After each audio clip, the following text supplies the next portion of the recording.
Greetings, mighty companions. Hello, family and friends. How are you doing this week? Welcome back to Transforming Relationships Through a Course in Miracles. All right, we're filming here from back in Colorado, so you don't look ridiculous wearing a scarf or a sweater flannel here, or and flannel wool. shirts. Not like Mexico. No, different textures altogether. So we are going to do random number generator live in this class today, and we didn't do anything in advance, so this is really live. So this is live miracles. Yeah, this is definitely a class where Spirit is having Spirit's way. We thought we knew what was going on, and something completely different is happening. We've been doing a random number generator, in the past 2 or 3 weeks early, so we could look it over and read it and pray about it and seek Spirit's guidance. But tonight we were rerouted several places. That's why we're a little late starting and didn't have time. So you guys are going to get to see with us right from the beginning what Spirit would have us pull up tonight. That's so exciting. Okay, let's see. Chapter 10. Chapter 10. Okay, chapter 10 is... how many sections? Section Dun, da, da. 5. 5. Okay, you have some great titles in there. Why don't you read the title? The name of the chapter is fabulous. The Religion of the Ego. What religion are you? Ego. I practice ego religion. Yeah, we noticed. The waking to the eternal, the will to remember God, the God of sickness. This is like the third time that section has come, this chapter. Know the laws but God's, and the denial of God. So, juicy chapter. All in the religion of the ego. Yes. Yeah, let's hear about that religion. What kind of religion is that? I think it's one we're very familiar with. We just never heard it called that. All right. Welcome, Susan, Wendy, Irene. Thank you all for tuning in. And then Peter Zimmerman. Peter. Welcome to 5. And we're going to go to section 5. The denial of God. Dun, dun, dun. The denial of God. Wow. A very popular thing around these parts of hell. The denial of God. But I love God. Okay. Does your God demand sacrifice? All right. Deborah says, okay, let's hear. Hap chanced again. Hi, Jean. Lovely to see you. Hi, Jerry. I hope you are feeling better, my friend. Hi, Carol. Wonderful. Here we go. The denial of God. Let's see what that is. Well, it says the ritual of the God of sickness, the rituals, plural, of the God of sickness are strange and very demanding. Okay. So when you're following the God of sickness, the God of fear, there's a lot you got to do, and you got to do it just right. And what the God of sickness demands is very strange and a lot of demands. And it's kind of strange. Can you imagine of all the gods out there that we would choose to serve? Yeah. None of us, I'm sure you don't. I never think about sickness as being a god, and a god that I would serve and worship. Right. And we're talking about the rituals, what you do at whatever ritual you do with the ritual of the God that we serve. Yeah, whatever your religion is.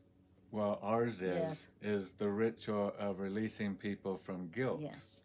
That's the ritual that we practice. In our religion. In our religion, yes. Of our spiritual practice. Right. And we're hearing here that the God of sickness, that the rituals that the people that participate in that are very strange, and not only strange, but very demanding. The Course doesn't demand us in our practice that we release people from guilt. We can still do that, but of course we'll get the consequences by doing so. Yes, and maybe you've noticed that in whatever particular religion that you are raised in, maybe you've noticed that the rituals for that religion are very demanding, that there's a lot of rituals, and the rule book for your religion is very big. Most rule books for most religions are very big, and those rule books of our religions, those are the book of rituals that the God of your religion demands that you do. That's what the rule book of our religions is. In the God of sickness, that religious practice is no different. In fact, we're being told right out the gate here that God has very demanding rituals. And strange. So let's hear what some of them are. Okay, well, for instance, here's a ritual that the God of sickness demands, strangely. If you're sick, now today I'll confess that last night I broke kind of a family rule, and I ate some food at a fast food joint where, you know, they fry the stuff in oil, and I got some chicken tenders, and they put some sauce on it, and whether it was the oil of the chicken tenders or the sauce that it was put on it, I don't know, but Who knows? it made me feel sick. It made me want to just lay in bed today. I was having a lot of indigestion that wasn't agreeing with what I ate last night. And so I can tell you this first sentence is very true about the God of sickness. Yes. And the first ritual that the God of sickness demands that you obey is no joy is permitted. No joy. Never. Some religions say you can't, you know, wear short dresses, or you're not allowed to dance. Well, the God of sickness, of course, says no joy is allowed. Ever. No joy is ever permitted. X out joy. Yes, in the religion of the ego, joy is never permitted. Okay, so you're not allowed to enjoy yourself ever. So no matter what you're doing, exactly, that's what I said, but I didn't have any. So in the ego's religion, even though you may have earned your vacation or earned your good time and earned that new car, no matter how much you may have earned that pleasure, you can't ever really enjoy it. And that's why when you get something from the ego, you no matter when you get it, you don't really enjoy it. Like you get a new car, now you're worried about somebody bumping into your new car. Now you're worried about how much that new car costs. Or you go on vacation finally, and then the mosquitoes are getting you, or or you get a stomach bug. In the religion of the ego, no matter what, you're not allowed to ever just enjoy it completely and just be happy. It's always something in the religion of the ego. Maybe you've noticed that. Okay, anybody recognize that? Okay, wonderful. So in the ego's religion, joy is never permitted. Why is that? Because depression is the sign of allegiance to the God of sickness, to the ego. That's why. Because in the ego's religion, the ego is God, and the ego is the God of sickness. And if you were to be truly happy and have joy, then it would be a sign that you were not being allegiant to your God, called the ego. You know what happens when you're not in allegiance to the God of your religion. Oh boy, it doesn't work out well. So, and in the religion of the ego, depression means that you have forsworn or betrayed God. Wow. In the ego's religion, where the God of sickness is the God, If you're depressed, it means that you have forsworn God. You've said, "Who needs God? I'll take you, God of sickness." And it says, people are afraid of blasphemy, but people don't know what blasphemy really means. People don't realize that to deny God is to deny their own identity. And in this sense, the wages of sin is death. The sense that the wages of sin is death is very literal. Why? Because denial of life perceives life's opposite, called death. As all forms of denial replace what is with what is not. Okay? So you have God, real God, and then you have the ego. Okay? God's substitute. Yes, you got God, and then you got fake God, God's substitute, the ego, the God of sickness. You got the God of joy, and you got the God of sickness here. Okay, and the Course in Miracles is saying that blasphemy really is to deny truth, to deny God. That's what it really means, is to deny your own identity, which is guiltlessness. Okay? That's what blasphemy really is. And when you deny your own identity, then, which is life, then what are you going to get? When you deny your own identity, which is life, what are you going to perceive? Something called death. That's why the wages of sin, denying your own identity, brings about the perception called death. Now keep in mind, we say this often, that when we're talking about sickness, it's just not a physical form. That's why it was talking about depression a few sentences ago, and joy.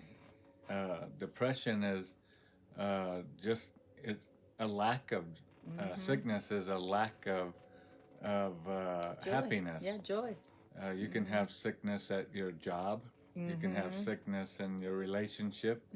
You can have sickness in your bank account. Emotionally. So sickness, it can be physical, but it can be a number of other things as well.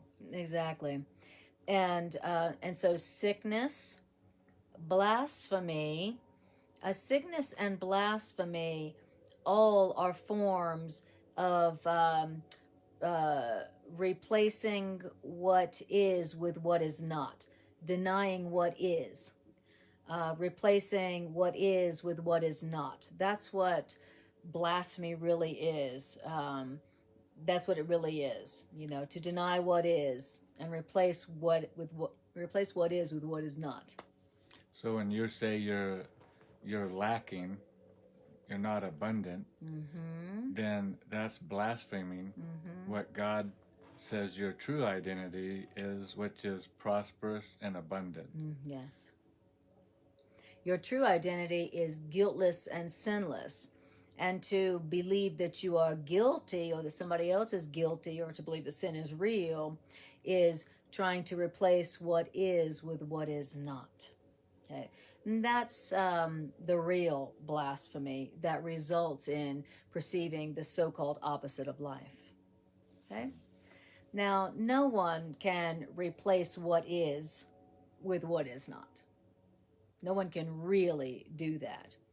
But that you can think that you can replace what is with what is not, and that you can believe that you have done that, is beyond dispute. So you can't really replace the truth about yourself, your true identity as guiltless, sinless, eternal. You can't replace it. It's not replaceable. It's not up to you because you didn't create yourself. But that you can believe that you can make yourself into what you were not created to be, well, that's obviously beyond dispute.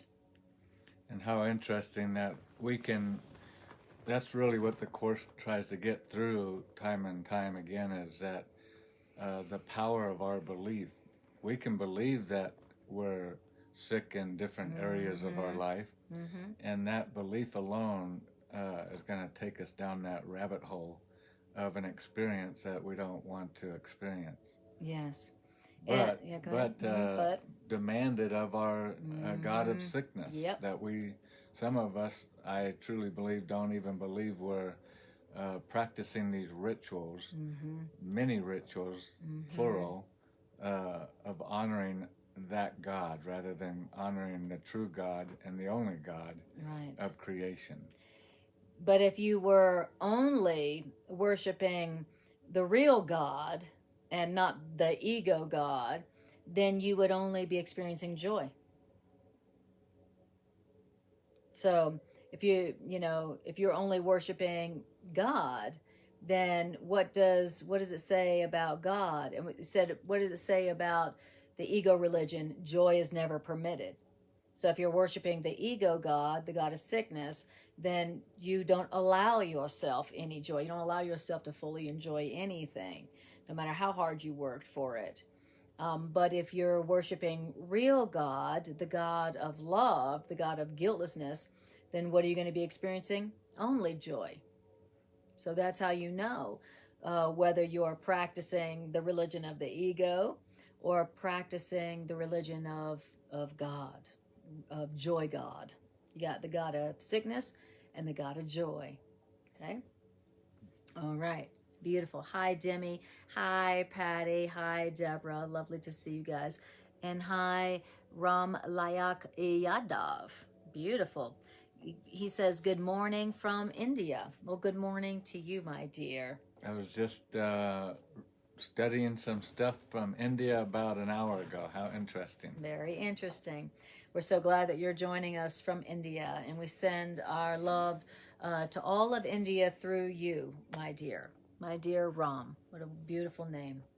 Okay, so paragraph 2. Do not forget, however, that to deny God, the God of joy, will inevitably result in projection. If you're denying joy and the God of joy, then the only other thing left to do is to project some BS, okay? And what does that mean? That means if you're denying the God of joy, guess what? You're going to believe that others, and not yourself, have done this to you, okay? If you're not worshiping the God of joy, the God of truth, then you are going to do what? You are going to believe that other people are making you unhappy and not you, okay? That's what if you're denying the God of joy, you're going to believe that other people are denying you of joy, okay? That's the inevitable result of denying the God of joy, okay? You will have denied joy yourself, but you will project that onto others and think, they're keeping me from being happy. If they were different, I'd be happy. I'm certain of it. That's called projection.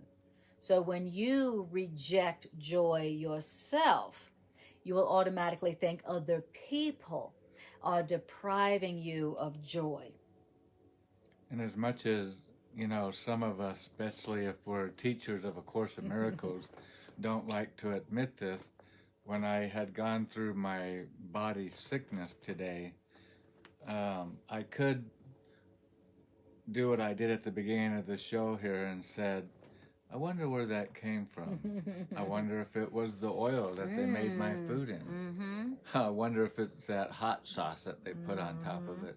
And so we go chasing outside of ourselves, this is the great trick of the ego. You need to hear this. This is the great trick of the ego, is that I'm trying to find the answer to my sickness outside of me. Yes. Was it the oil? Was it the hot sauce that it was made in? Or do I want to be a good student of A Course in Miracles? And then, excuse me, that's not sickness, that's just a lump in my throat. An ego in the throat. I could come back to realizing that this sickness is actually trying to give me a mirror to tell me that I'm trying to deny the God of joy. Because the God of joy, if I'm walking in that pathway as I should, there wouldn't be any allowance for me to be projecting outside of myself anything that would be depression, sorrowful, sad, any of the attributes of the ego. Yes. Which tonight, of course, we're talking specifically the attribute of sickness. Yeah, we're talking about the religion of the ego. And you could also call it the religion of sickness. When you listen to the ego and you believe the ego and you follow the ego, it's just the same as saying that you worship the ego as God. Okay, when you listen to the ego and believe it, that's what it's saying. I worship the God. I worship the ego as God. Now, when you worship the ego as God, what you're worshiping is something that tells you you never deserve to be happy, no matter what. And it's saying that what happens when you're worshiping the God that says you don't deserve to be happy ever, then what's going to happen is you're not going to be happy, but then you're going to project that unhappiness onto others and think that other people are depriving you of happiness. That is just a general result of following the God of sickness or ego as God. Yeah, we're going to project it outside of ourselves, as it says here, and not where? On ourselves. Yeah.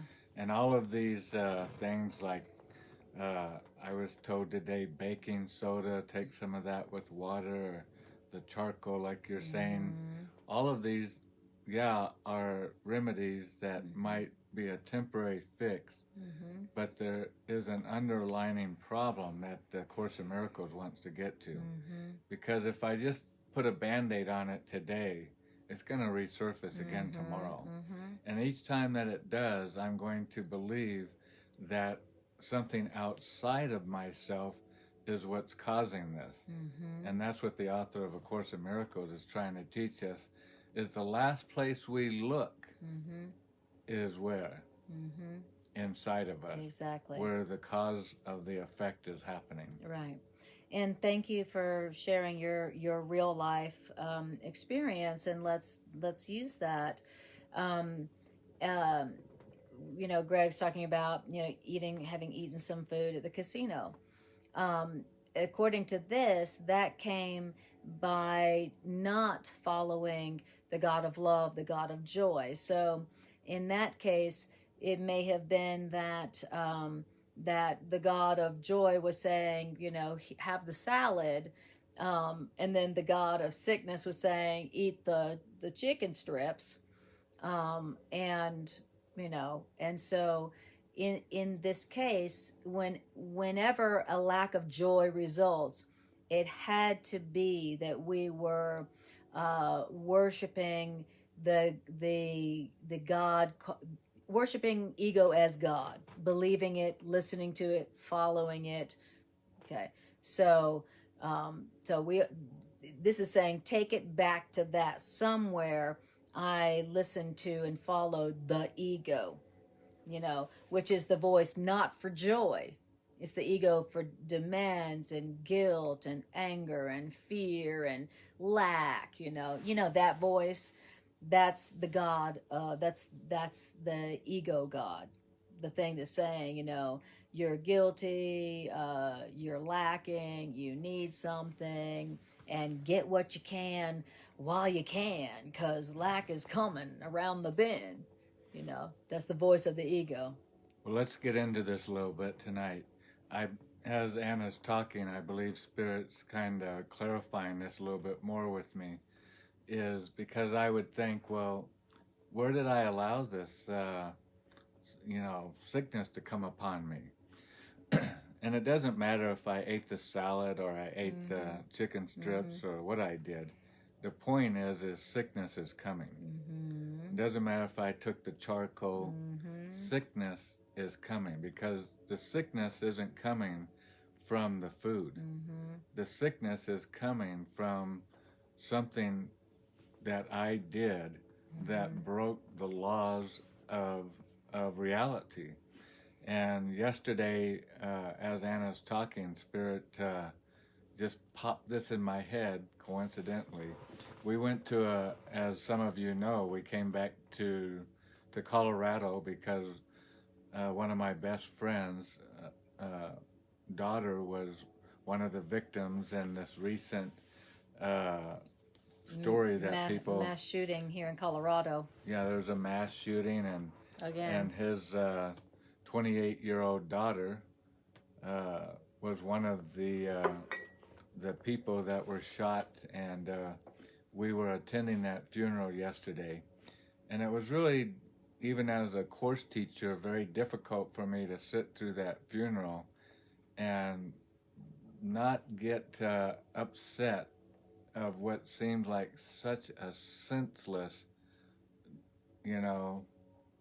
event. And so I didn't even try to think of this. It's just, the truth is I was getting upset halfway through the funeral because I was feeling the pain of so many loved ones around us, and feeling the senselessness of it. And I just wanted, in my mind, I could not help but to think of, the revenge or whatever. Yes. But the shooter had got shot and died, so they're not here, so I can't, go give them... Can't attack them. Can't go give them a piece of my mind. Or revenge. No revenge or nothing. Mm-hmm. And so it makes sense now to me why I got, because today I every time I get sick now, especially sick, that seems to be at the top of the chart when I'm physically sick. Being a student of the course, I know too much now to know not the truth, that I brought this on myself, that I had given out guilt somehow. I've done something that brought this upon myself. You only do it to yourself. And so I always get a little aggravated when I get sick because the bottom line is I know it's not the food or something outside of me. Even if I bypass those chicken strips, I've already planted the seed of guilt.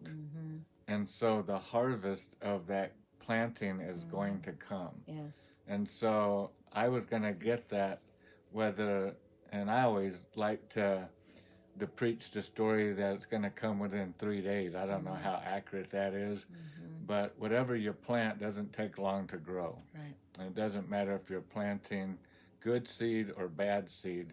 It doesn't take long for that rotten fruit to show up in your belly, or that good fruit, which is going to bring good nourishment into your life. Exactly. But yeah, it makes more sense to me now. It just, at first when I was telling the story, I hated to even admit it, but now I love that we were talking the ego out. Yes. Because that's the best way to learn how the ego works, is just to talk about our stories. Anna and I do it all the time with each other. We'll start talking about our stories, and then before you know it, what Spirit loves to do is to connect the dots. Say, this event happened because of your participation in this event over here. Exactly. Somehow, before that not joy experience, somehow we had decided to follow the god of sickness. The god of sickness said attack, and we said okay. The god of sickness said feel guilty, and we said I will. The god of sickness said be afraid, and we said okay. Attack, and we said okay. And then what always follows is not feeling joy and then projecting it onto someone or something else. This is the perfect expression of that's the lesson that we're hearing so far. Yeah, that first paragraph, depression is a sign of allegiance to the god of sickness. The ego. So yesterday morning, as I was, rather than And you ask, well, how can you not be depressed at a funeral? Right. Well, you cannot be depressed at a funeral by not acting alone. Right. By leaning Yes. on spirit more than Yes. ever in those moments in our life. But that time yesterday when I was getting angry in my mind and I was condemning that person and condemning the situation and all of that, depression was a sure sign of my allegiance Yes. with the God of sickness. And so I'm going to get my God's reward. Yeah. I'm going to get my God's reward of sickness because I'm going in allegiance with that God. Exactly. And no matter what situation you're in, whether it's a funeral or what, there's always a way to see that through the eyes of real God, God of love, God of joy, that is the author of eternal life. You know, at that funeral, we can just as easily have worshipped or listened to and followed a real God, the God of joy, who said, isn't it wonderful that that this beautiful soul didn't die, and neither do either of you, and neither does anybody here. Let's celebrate that for a moment, shall we? You know, we could have followed God instead of the ego. And, you know, when we follow the ego, the God of sickness, we are going to experience the results of that allegiance. We're going to experience sickness, which means some form of not joy. Right. Because don't forget, the God of sickness doesn't allow joy. And that's what I woke up this morning to, was as my stomach was hurting and I felt bloated and I felt like I had a helium balloon of gas inside of my stomach, and I kept envisioning if I could just poke a pin in my belly that all this obnoxious air and gas would come out of me. Ew, oh my God. Make sure nobody else is around, though. But can you imagine that that's the God that we would voluntarily serve? And Yes. most of us, I know I have all my life, most of us have no clue that that's the God that we're serving because of our mere acts that we're doing. When I'm in that funeral service and I'm getting upset about something that can't happen, you know, the ego cannot snuff out a child of God's life. Yeah. It can't be done. And so I'm so happy to be reading this tonight. And this is what's hilarious, I think, is I was getting a little bothered before class because it's too long of a story, but we ran here, ran there, ran there, so we had no time to pull up what we're going to read. And I really had it in my mind. I wanted to read before class and really wanted to meditate on our reading. And even I realized just before class started that for whatever reason, Spirit did not want us to pre-read the class, which was telling me that whatever we're getting ready to read is going to also be it's going to hit home for us really strong, and it is. Yes. Beautiful. Thank you for sharing that. That's beautiful. Okay. So then it says, and by the way, we're in chapter 10, section 5 in the complete and annotated edition. Paragraph 2 right now. And the name of the section is The God of Sickness. And you can find that in the blue covered edition as well, probably in chapter 10 also. But it says, you will receive the messages you give. Why? Because the messages you give, that's the messages you want. Now, you may believe that you judge other people by the message they give you, but really, you have judged them by the message you give them. So you may think that you're judging other people by the message they're giving you, but the truth is that you're judging them by the message you're giving them. We're not judging people by what they said or did to us. Surprise, surprise. We're judging people according to the message we have given them. So you know, if they spoke not of love to us, does that mean they didn't speak love to us? No, that means we must not have spoken love to them. And that's very hard to believe, huh? You know, yes, but on that one. Well, in my judging yesterday, I was sending the message that you can kill what God Yes. created and gave life to. So that's the message I'm putting out. And Yes, what's right. it say that I did here? But you have judged them by the message you give them. And Yes. it's not going to work out good. Exactly. So how is it that you're perceiving them? What is it you perceive them saying to you? Okay. Ask yourself, what is the message I perceive them giving me? Well, I perceive they're giving me judgment, and they're giving me guilt, and they're giving me limitation, and they're giving me blah, blah, blah, blah, blah. They're making me feel that the world is unsafe. Yes. That the world's not stable. Yes. When God says the world's very stable. Yes. The world's very safe. Yes. I like that section in the Course where it talks about what God said and what we said. Yes. And one of us is wrong and one of us is right, I guess. I wonder who it will be. who it could be. That is in the teacher's manual, How is Peace Possible in the World? You know. So, interesting. When you're upset about the message you feel you're receiving from another person, if you're experiencing an upset around what they said to you, remember that you're not upset about the message they're giving to you. You're upset because you're judging them by the message you have given them. Okay? That's what is going on here. You're judging them by your interpretation of what's going on. You're not judging them about what they said or did. Now, it says, so, what does that mean? That means do not attribute your denial of joy to them. Or you cannot see the spark, the joy, in them that could bring joy to you. Wow. The truth is that however you're perceiving them is coming from how you've judged them. Plain and simple, okay?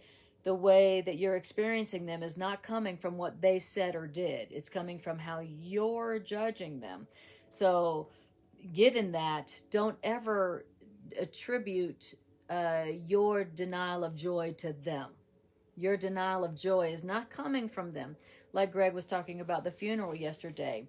It'd be very easy for Greg to say that his feeling of depression was coming from the message he was receiving from the people at the funeral.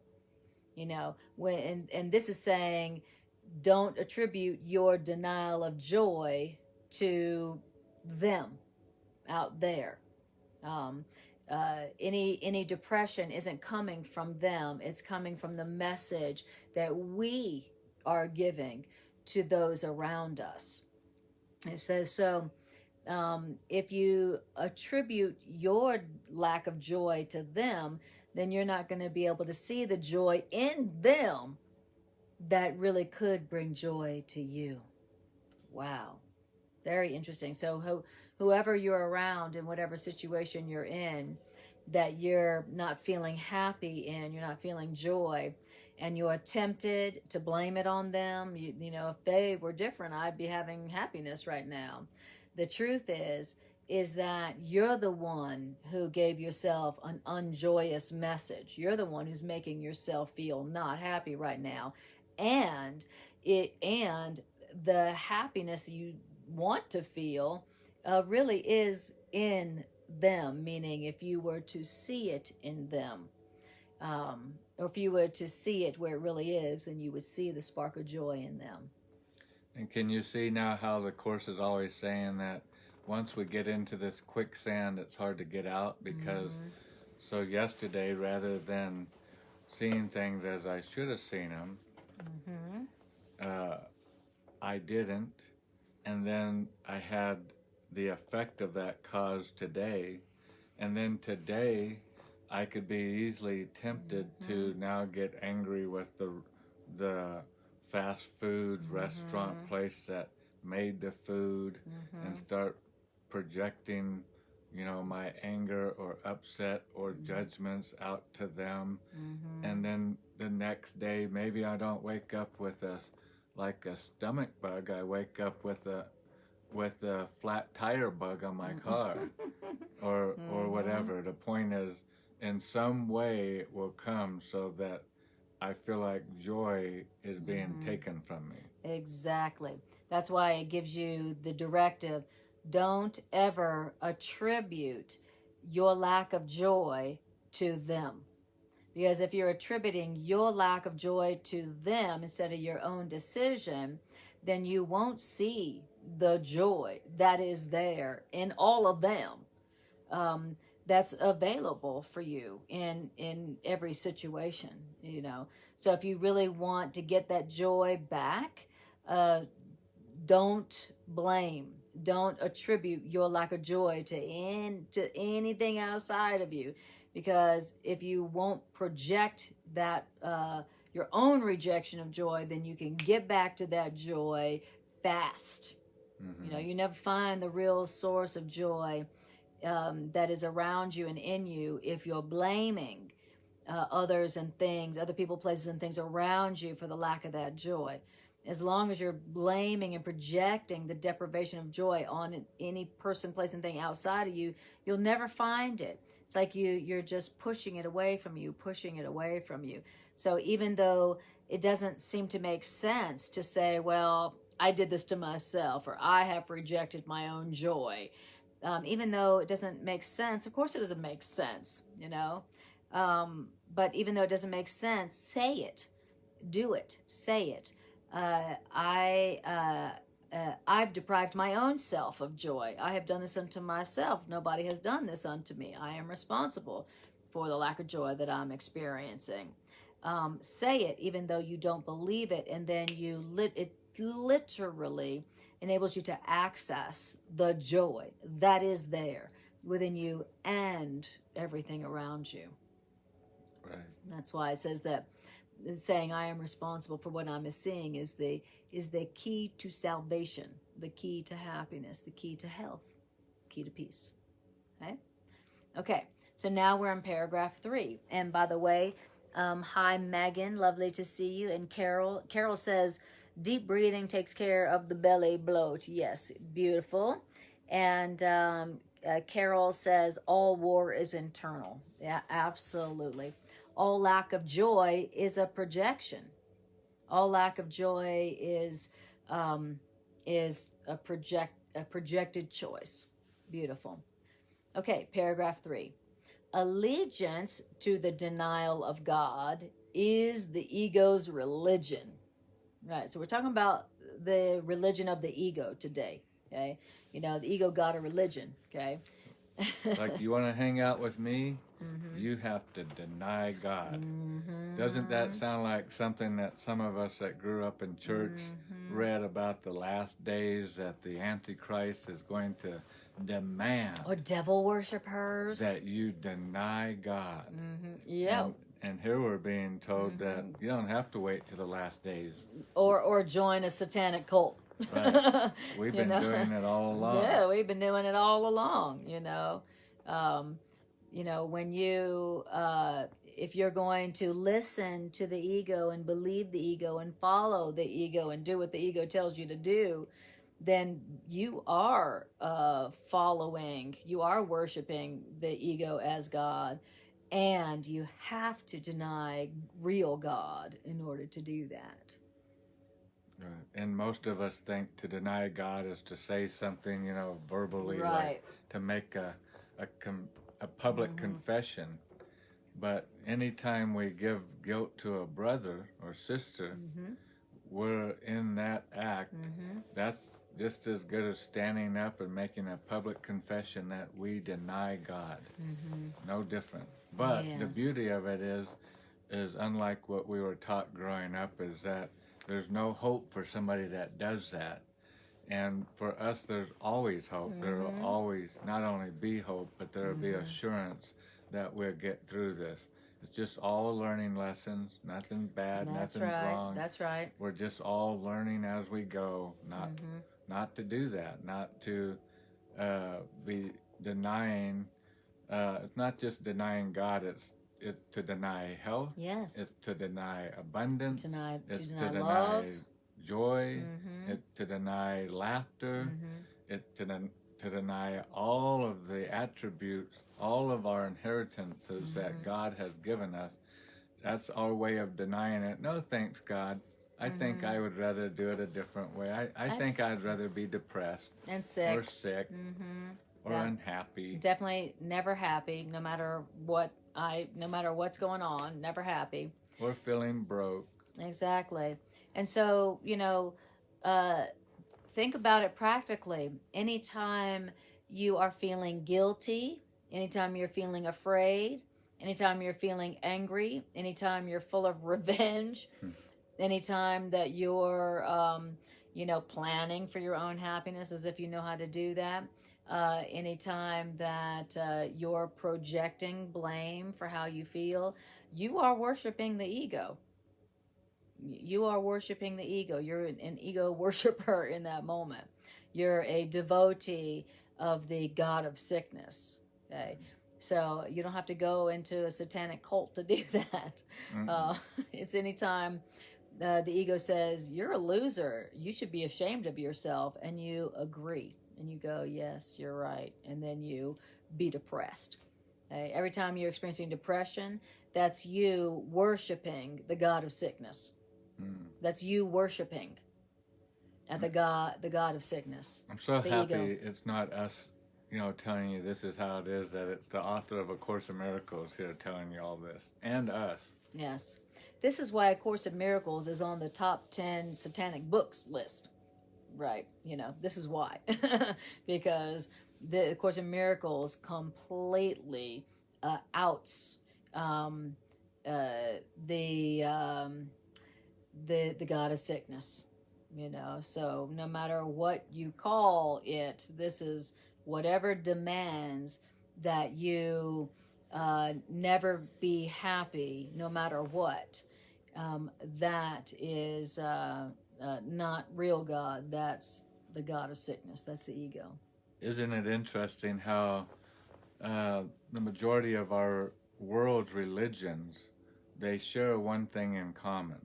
Now, they all have a lot of different names, but they do share one thing in common, and that is to accuse the brethren of guilt.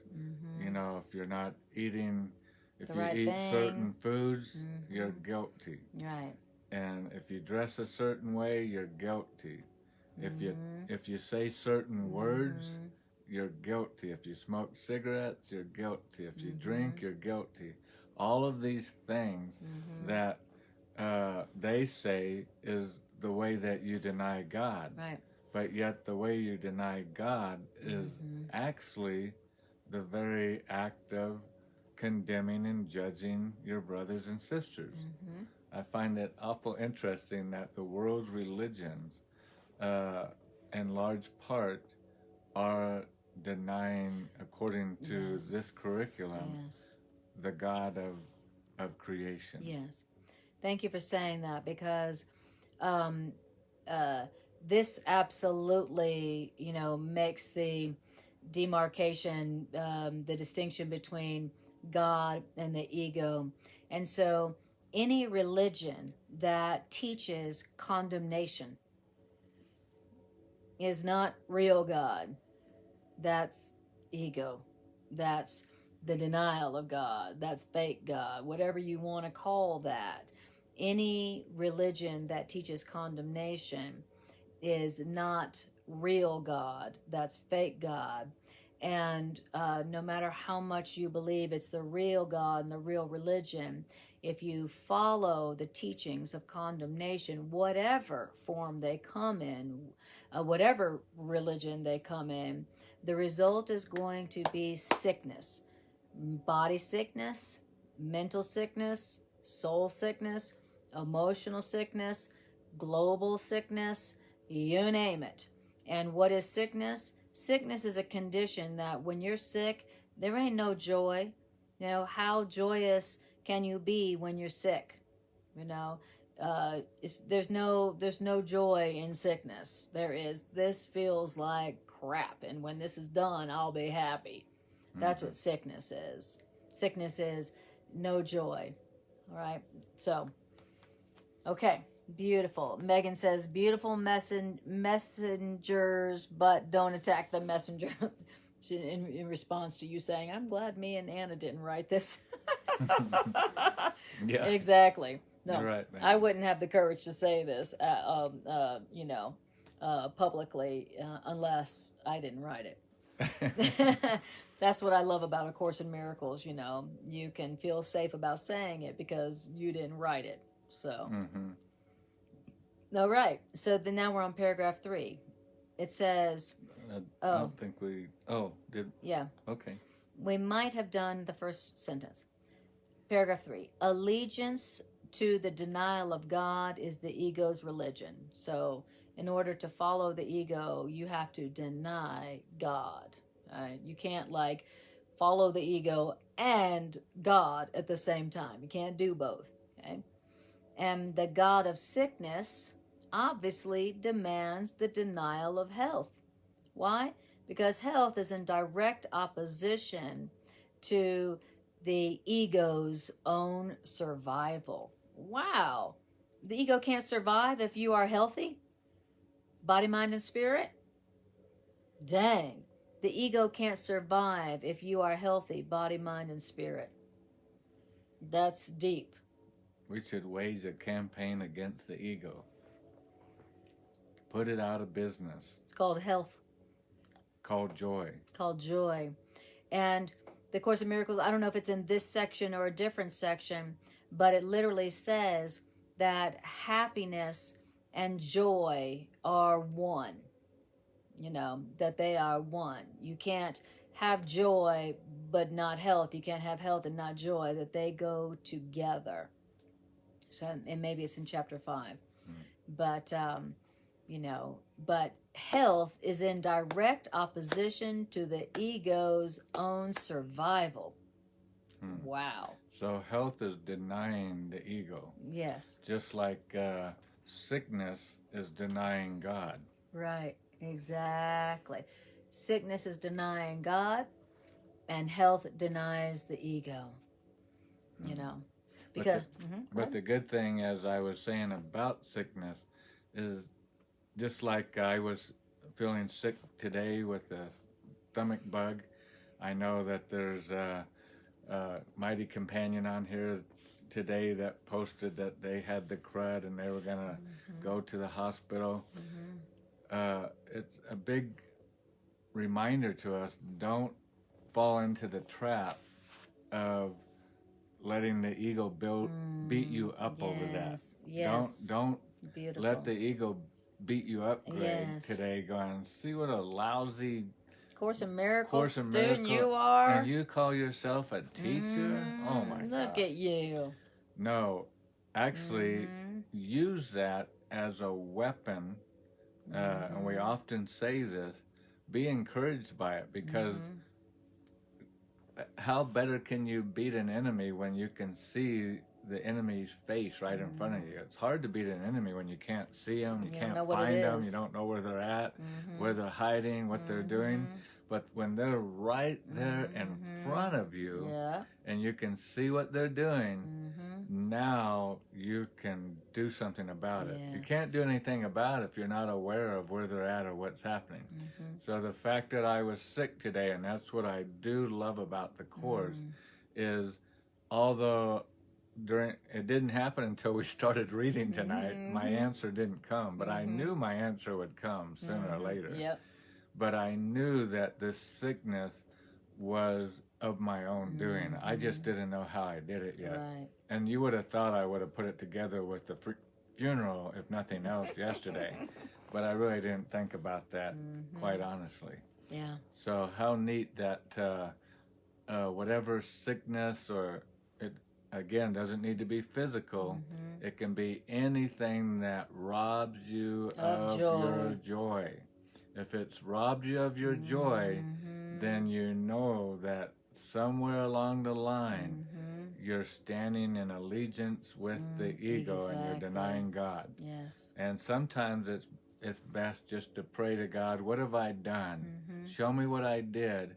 Why? So that I can stop doing that. Exactly. So I can, next time, I can choose a different path than the last time that I went. And now, not only will I not experience sickness, but I'll experience a continuation of joy. And that's how we are demonstrators. We're called to be demonstrators of the truth. Yes. And how can we better demonstrate it than to live a life of good health and abundance? And this is telling us how to have that for real. And it's not something you take, or a way you eat. It's a way you think.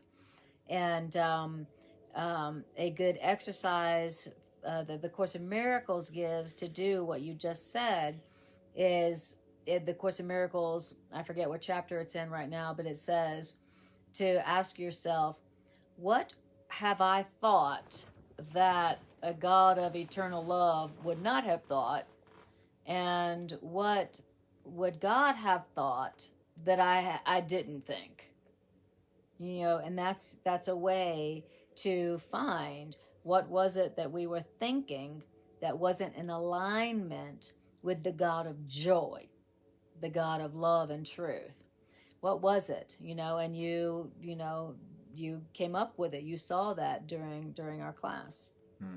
And that's one of the purposes of this class for Greg and I, is that we would apply these ideas to ourselves and to our relationship live right now. As we're sharing them with you, we realize, oh yeah, I see how I wasn't thinking in alignment with God. I was thinking in alignment with the ego. And what always results, not sometimes, always, is sickness, which means no joy in some area. And so, that's what we're doing. We want to apply these ideas to our own selves and our relationship lives, so that not only can we get the benefit, which is some form of joy, but that we can help you to learn how to apply it to yourselves as well. And again, see how clever the God of sickness, that, by the way, the Course says you and I made, that how clever the God of sickness is every time it happens, the first thing that we do is we project. We go outside of ourselves, project, and try to find the cause outside of ourselves, which is impossible to do, of why this happened to me. And I'll go searching under this rug, look behind that door, that person, and I'll find something outside of me, and then I'll do what? I'll do some more judging, more condemning, which the ego's like, yes, my survival is assured. My survival is going to continue happening. And then that act brings on more of the same results, more of the same results, more sickness in other areas of my life. And then when this other area of sickness, lack of joy comes along, then I try to blame the person at my work for it, or I try to blame the guy at the gas station, or that nail that went, the roofing company that didn't pick up the nails that went into my tire, caused me to have a flat tire. I'm always trying to find the cause of not having joy outside of myself. When that's the whole game of the ego. The whole game is keep looking outside of yourself for the answer to your problems, when the answer is inside of you all along. Exactly. Because that keeps the sickness going, which keeps the ego alive. Because remember, the ego can't exist in the presence of health, which means joy, right? I love Deborah Quinnen's name. I feel the closest to Jesus when I listen to you guys. Oh, wow. Wow. Thank you so much. Wow.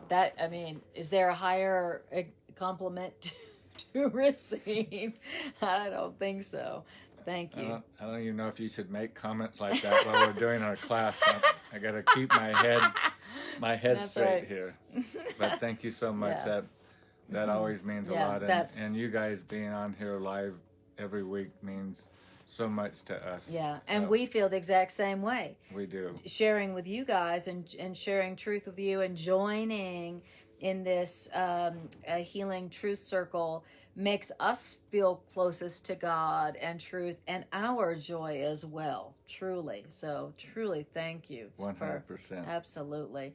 No greater gift that you guys could give us than to just even listen while we try to allow these ideas to come through us so that we can apply it to us. So thank you. Really, truly. Okay. So, and then it says, but consider what this means to you.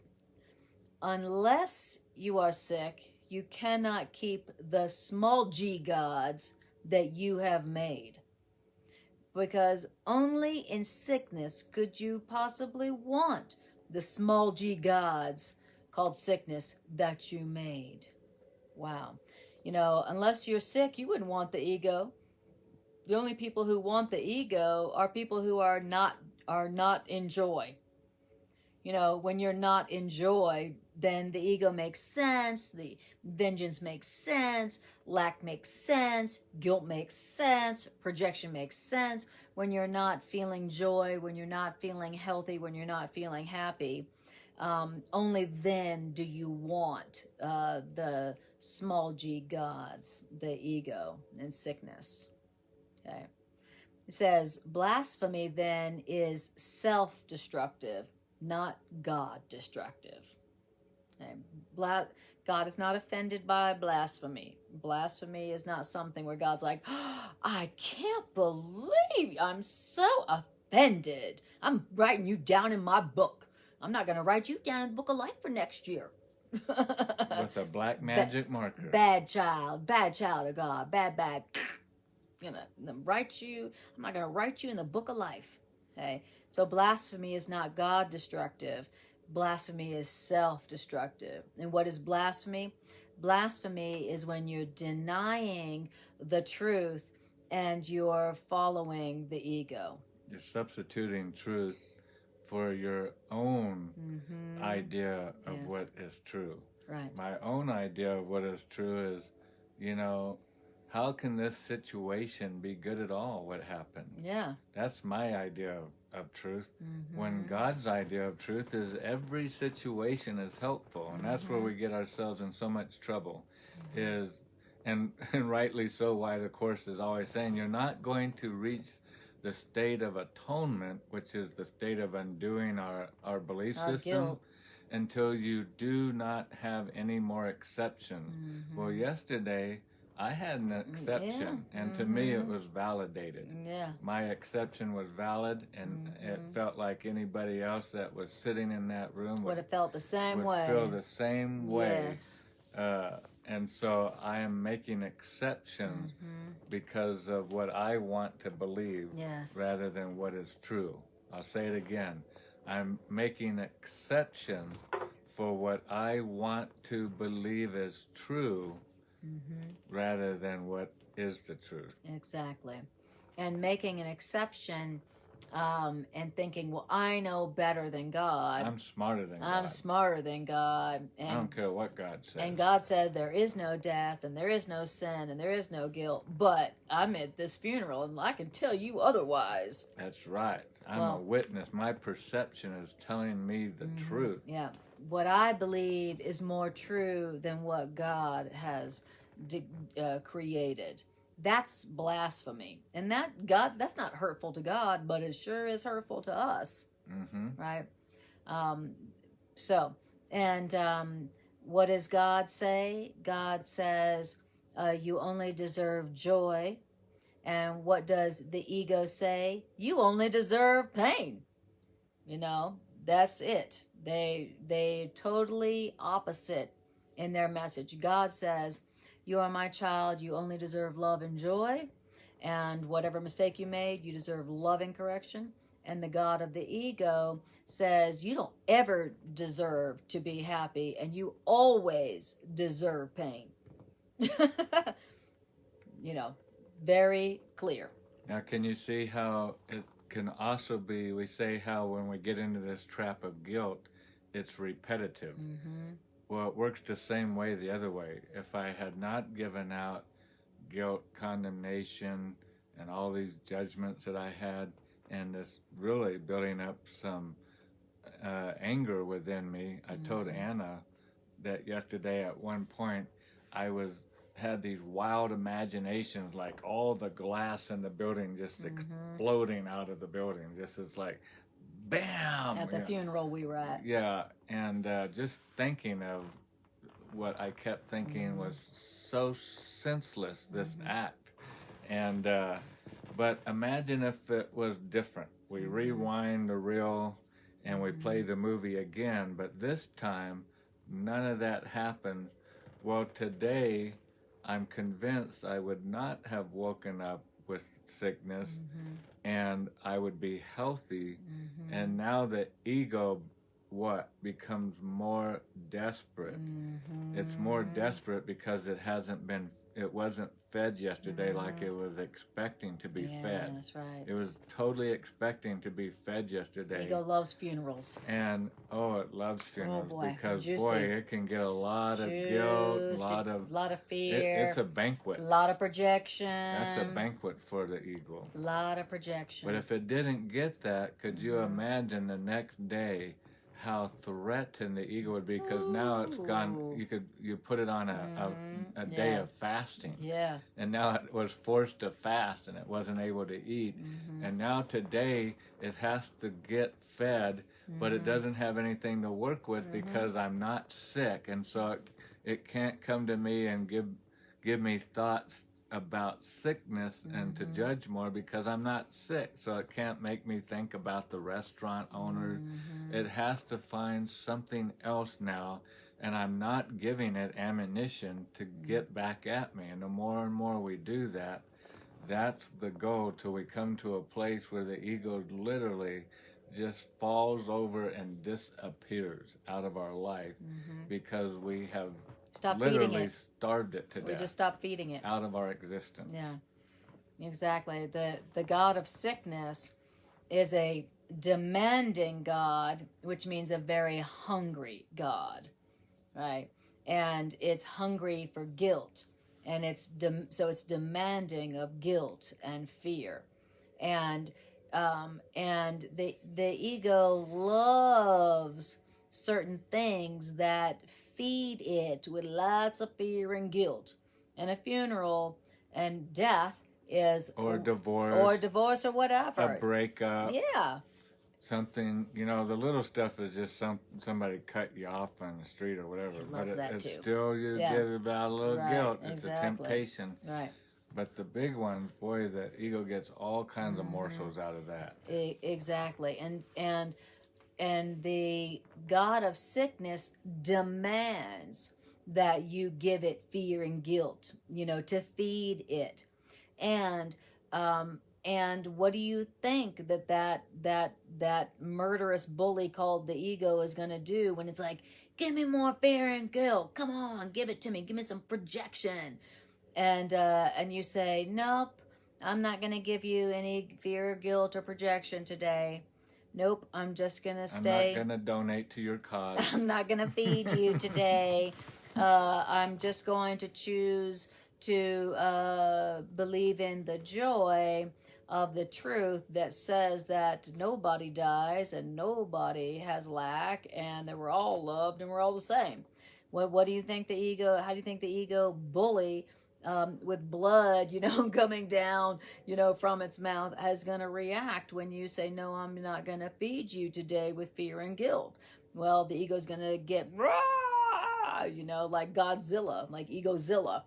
And it will do whatever it can to get you to feed it the fear and the guilt and the anger and the projection. To finally agree with it. And the ego knows your triggers. And I believe that the stories get bigger and bigger and bigger and bigger, because when you're not giving into it, it has to come up with something that you will finally agree with. Right.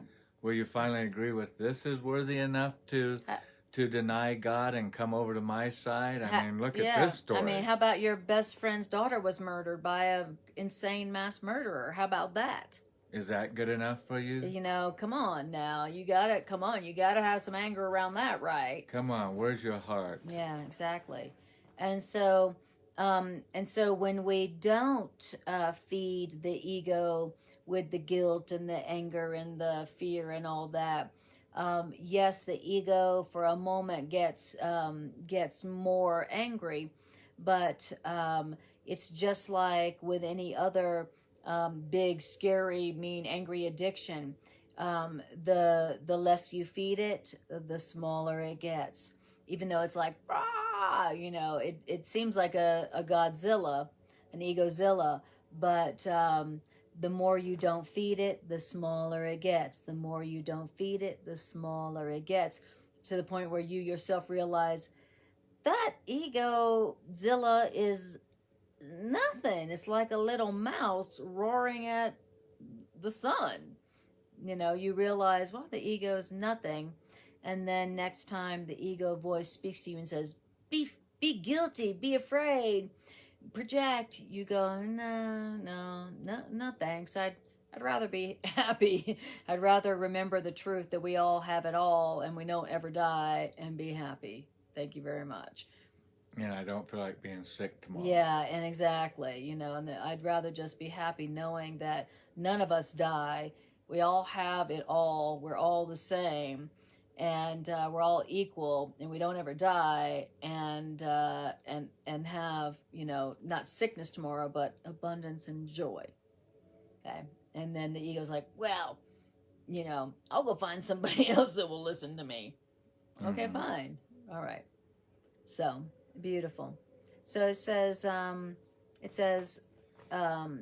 blasphemy, the real meaning of blasphemy is, it means that you are willing not to know yourself just so you can be sick.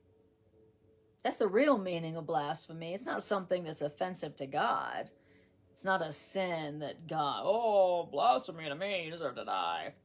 Blasphemy is where you are willing to not know yourself so that you can be sick. Wow. Deep. Are you saying that there are times when I want to be sick, and during those times that I want to be sick, body, mind, or spirit, are times when I'm willing not to know myself just so I can be sick? Wow. Yes. And we're willing. Yeah. We're willing by our choice to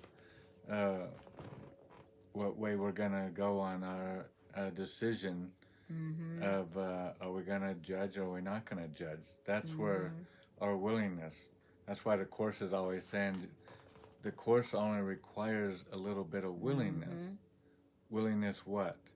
Willingness not to align with the ego. Don't listen to it. Don't believe it. You're gonna hear it. Yeah, you're gonna hear it. You're gonna hear the thoughts. thoughts. Yes, you are. But don't. It's kind of like being in a political campaign and you hear one candidate saying one thing, and another candidate hearing the other. You're gonna hear both of them. And if you're quiet enough, you hear the candidate that's an independent party of this world system and says, come on over here to guiltlessness. Yes. Or you're going to hear the campaign of guilt. Yes. And but the willingness is who you're going to vote for. Exactly. Whoever you cast your vote in for, that's the experience that we're going to get. Yes, exactly. And it says that, so blasphemy really means that you are willing not to know yourself in order to be sick. And being sick, why is it that I would be willing to not know myself to be sick? Like being sick is a good thing. Why would I be willing to be sick? Because being sick, which means unhappy, is the offering which our God, The ego god demands. When it passes that offering plate around and expects you to put your tithes and offerings in, sickness or Unhappiness. not having joy is what it demands you put into that offering plate. Yes. Because without the offering, then the church can't keep its doors open. That's right. Exactly. The ego can't keep its doors open if we're not putting anything into the offering. Yes. But sickness is the offering. And like I said earlier, the clever thing is now that I was sick today, rather than just like yesterday, wanting to go within, I was going without again, looking for who to blame this. Projection. And if I blame it on the cook, if I blamed it on the product of the food, or I blamed it on whatever, then all I've done is set myself up for later today or tomorrow or soon to come another experience where it will be easy again to find outside of myself, and that's how the game keeps going. That's how the ego stays alive. It just keeps feeding itself by what it gave at its last meal. Yes. Yes, exactly. It says, your willingness to be sick is the offering which your God demands. Okay? Here's how you know if you're listening to the ego and following the God of the ego. The God of the ego always says, you can't be happy right now. You can't. You can't be happy right now because this and that and this and that, because you know what you did, or you know what's coming, or you know this isn't going to last, or you know you don't deserve this, but you can't be happy right now. And you have to sacrifice being happy right now, because blah, blah, blah, fill in the blank. That's how you know that you are worshiping at the altar of the god of sickness called the ego. And that's how you know you're not at the altar of God. Okay? In one of the sections, I forget which section it is right now, the course describes the god of sickness. Maybe it's in this section and later on in it, but it describes the god of sickness as a stone altar that is made of stone and is dispassionate, and blood runs from its altar every day, and the children of God have got to sacrifice their innocence at it every single day, and the blood of the children of God must run from it every single day for it to be satisfied. Now, does that sound like, to me, that sounds like some ancient Mayan cannibalistic kind of rituals, like the word we heard at the beginning, where, you know how in very ancient primitive cultures where they have to sacrifice a virgin or a child or a goat or whatever, they have to sacrifice something that's innocent every single day. Every single day, if the people don't sacrifice something innocent where its blood runs in worshiping of this God, then the God will be angry and won't give them rain for their crops, for that year, and then they'll all die. The Course in Miracles describes the ego as an idol, as a God like that demands that we sacrifice our innocence and our joy at it every single day for it to be satisfied. Okay, that's how A Course in Miracles describes the ego. Okay, very graphic, but very true and very necessary. Okay, all right, too graphic for you? All right, it says, the god of sickness demands you be sick because having made your ego out of your insanity, the ego is an insane idea. The ego, the god of sickness, has many forms. But though the god of sickness may seem like many different things, the god of sickness, the ego, is but one idea, the denial of God. That's what it is. The denial of God. Okay? That's what the god of sickness is. Okay? All right, beautiful. Let's take a breath. Let's see check on the time. Good. I think that we're supposed to end at 8:45, given that we started at 7:15. In 10 minutes. 10 minutes. So let's stop here for right now, and do a little like what do you call it? Recap. Thank you. And then we'll do announcements and then maybe a quick integration meditation maybe. So, in recap, we're talking about God, real God, and the god of sickness, the ego. And it taught us about what the god of sickness, the ego, demands of whoever follows it, its followers. And how to know if you're following the ego, which is a false god. And so to follow the ego, the god of sickness, is to deny God. Okay? And essentially, that's what the ego is. The ego is, God's not real. God's dead. Who wants to follow God? There is no God.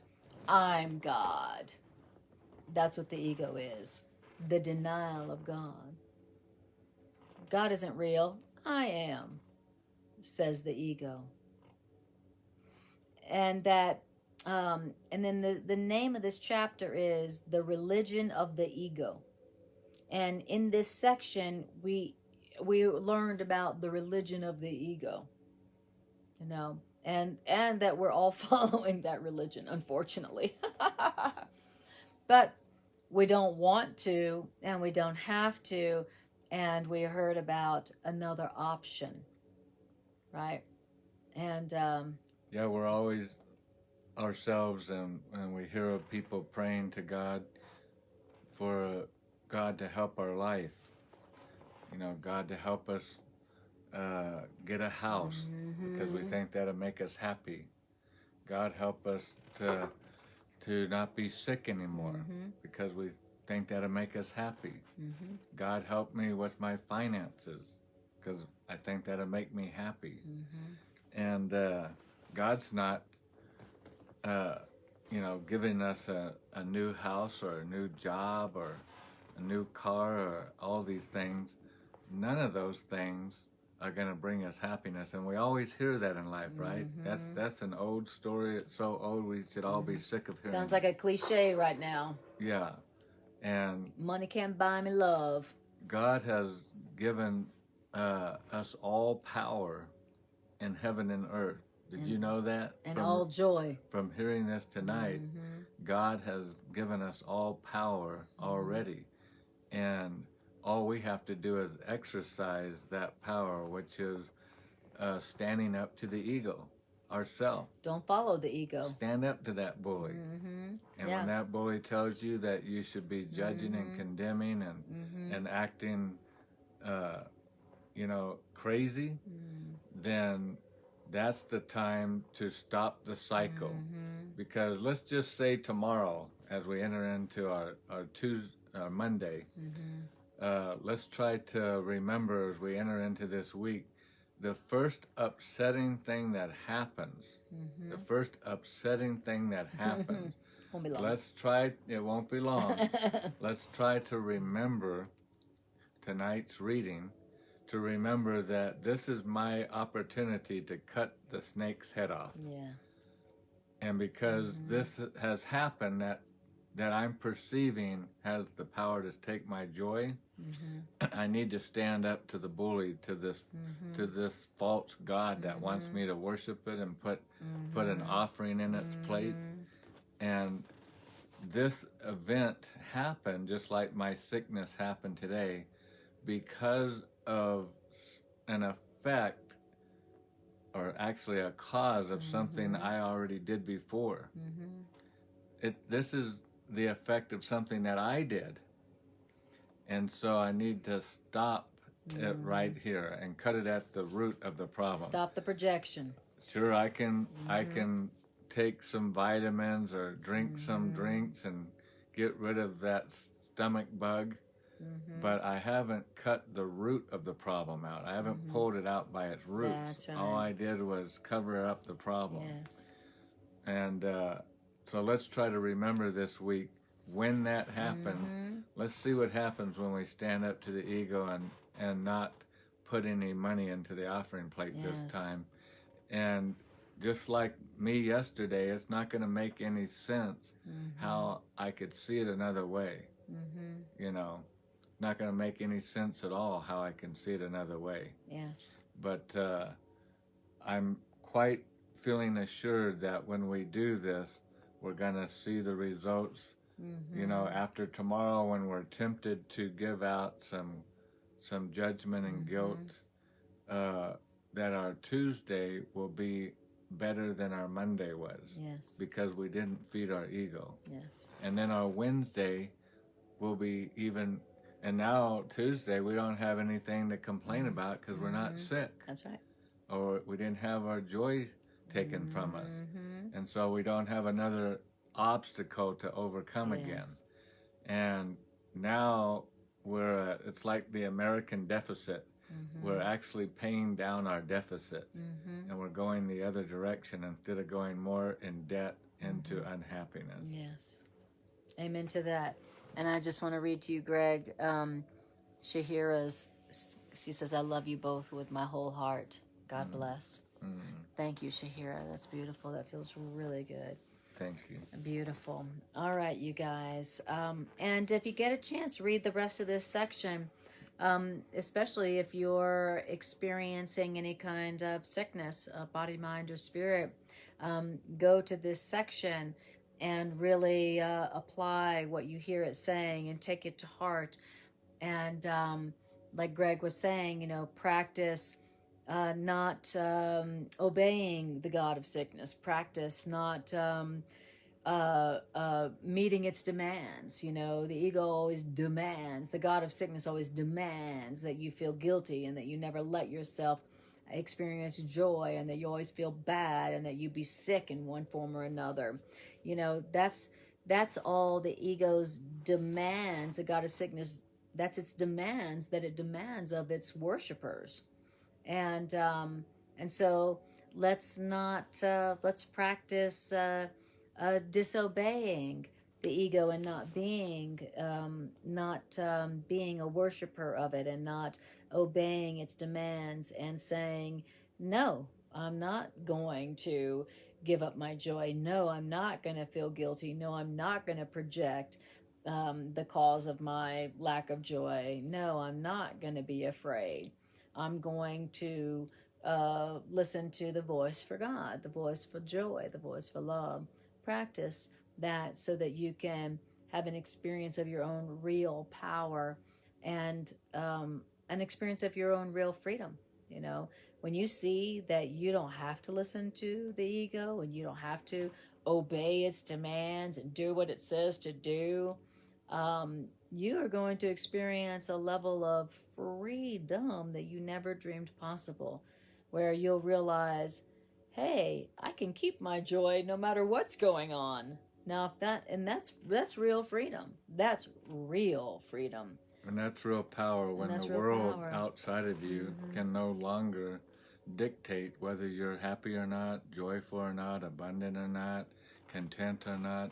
I'm going to personally try to remember next time picturing some, ugly devil standing in front of me, shaking its offering plate, demanding me, pay up, boy. Put some guilt in there, boy. Pay up, boy. Come on, put some judgment and condemnation in there. Come on, suffer, boy. Come on, I'm hungry. Yeah. Feed me. Feed me.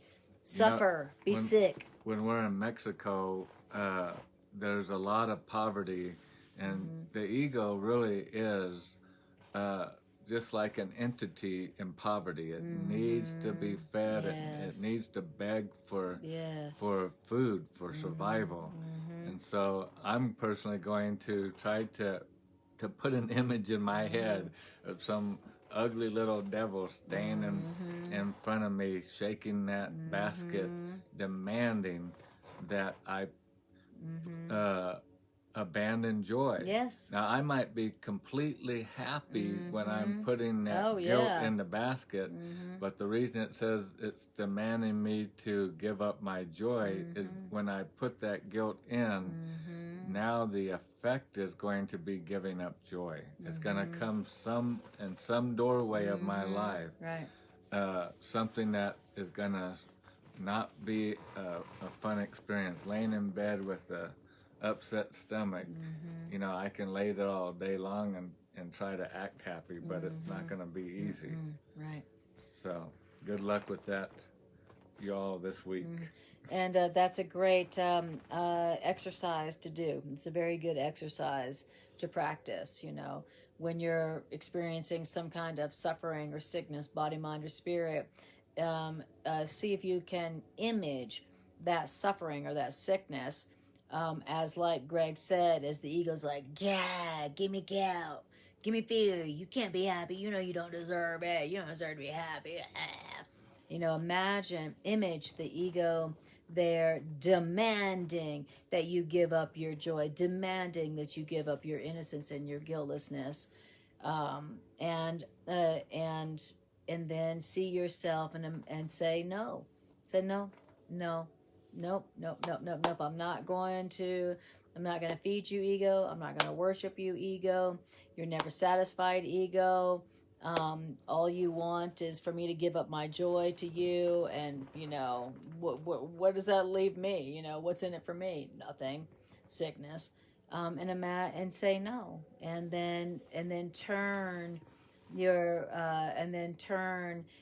awareness to the stately calm within, to God within you, God who only gives you joy.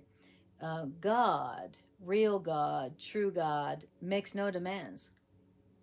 So, I mean, there's your distinction right there between ego and God. God doesn't make any demands because God's not in need. Yeah, God's not trying to survive. God's not like, gimme, gimme. You know, God isn't, trying to survive. Our story about Mexico, both Anna and I both deal with this constantly. There's not a day that we don't go out and walk the streets where a child doesn't come up to us and ask for, they're selling some little trinkets or just flat out asking for money. And who can deny a child? And we were told when we had moved there not to give money to the children. Now that sounds horrible. That'd be like saying don't give guilt at a funeral. Right. And when the child comes up and begs for the money, we were told every time you give the child money, you're keeping the system. You're keeping them out of school because the parents don't have them go to school. They put them on the streets begging. Well, if the kids end up not ever bringing much money home, then the parents finally let them go back to school and get education. But if the kids are bringing money in all the time, the parents don't let them go to school and make them stay out on the streets begging for money, because the children, of course, get a lot more money than if the parents were begging for money. Right.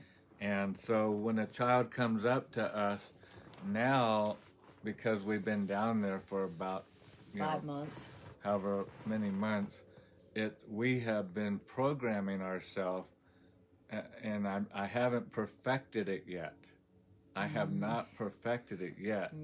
So sometimes when a child comes up to me and I look into those big, little 8-year-old eyes and they just look so adorable and so cute, and I just want to pick them up and take them home with me. Yes. That's how we have to look at the ego, as it looks so inviting, that guilt that it's Yes. offering, and you just want to pick it up and take it home with you. Yes. And so it's a lot like that same kind of mind training that you need to do. As innocent and good as that looks, you have to say no. You have to say no for the good to the ego. of the child. Yeah. And in this story, you're the child. Yes. For the good of yourself, we have to learn. Say no. I have to learn, you have to learn, Anna, we all have to learn together to say no to that begging for that guilt. Say no to the And God of sickness. Keep that God of sickness off the street. Exactly. And not that we're sending a child back to school, but we're schooling the ego. Yes. Exactly. Exactly. Beautiful. Well, we are so honored to have shared this time with you, our precious, precious, beautiful, mighty companions. The fact that you used your very precious time to join our healing on a weekend night, that you've used your precious time and space to join with us in this healing circle means more to us than we can say. We're so grateful for that, so grateful for you, and so grateful for your comments and your feedback, and just grateful for your sharing in this with us. This helps us to make these ideas stronger in our own mind and also in the world. So bless you, bless you, bless you, and thank you. And tomorrow evening at 7 p.m. Mountain Time, which is 6 p.m. Central Time, and 9 p.m. Eastern Time, I will be on Facebook doing my practical and healing applications of A Course in Miracles. And on Tuesday evening at 7 Mountain Time, Greg will be doing his Course in Miracles class, and both of those on Facebook live stream. Both of those at 7 p.m. Mountain Time and 7 Central Time and 9 Eastern Time.